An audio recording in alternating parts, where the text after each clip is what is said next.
Hello and happy April Fool's Day. I have been trying to back off a little bit with the number of YouTube's videos I'm posting because I do not see everyone participating. Some people are super active and other people not so much. So I want to quickly go over what we have here in week 12. And there are two really short videos about the presentations and looking through the crisis. I decided not to make a presentation video about the material about Haiti in the crisis because I wanted to give you the opportunity to do that if you would like. Also, if you look in the announcements, which you should receive in your email, unless you have me blocked and I'm going to your junk mail, there is here an updated syllabus.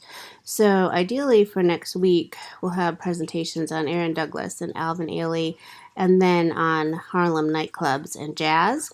And I will go ahead and do those.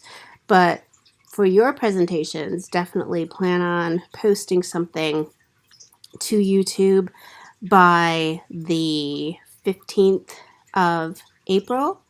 And if you can't, we'll figure something else out. But that would be for the crisis presentation.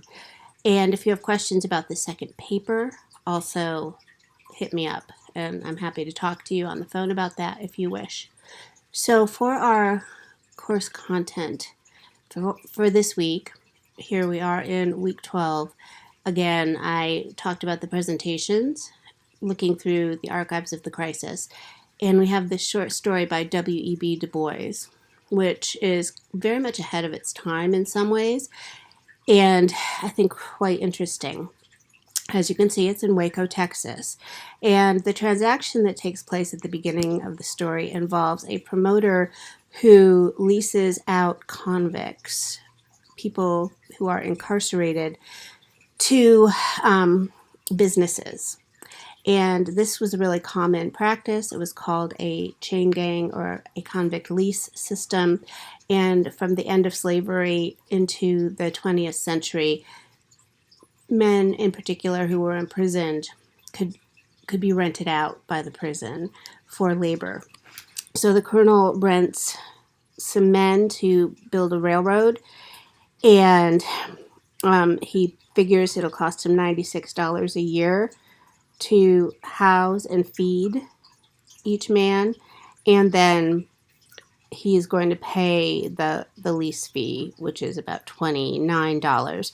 As you can see, this has a lot of similarity with slavery, but there is an unusual stranger in the story, and the kind of mysteriousness of the story is certainly quite interesting. I'm going to stop right now because I want to give you a chance to think about that and look at the story. And my goal is to make one or two more videos about the story. So have a great day.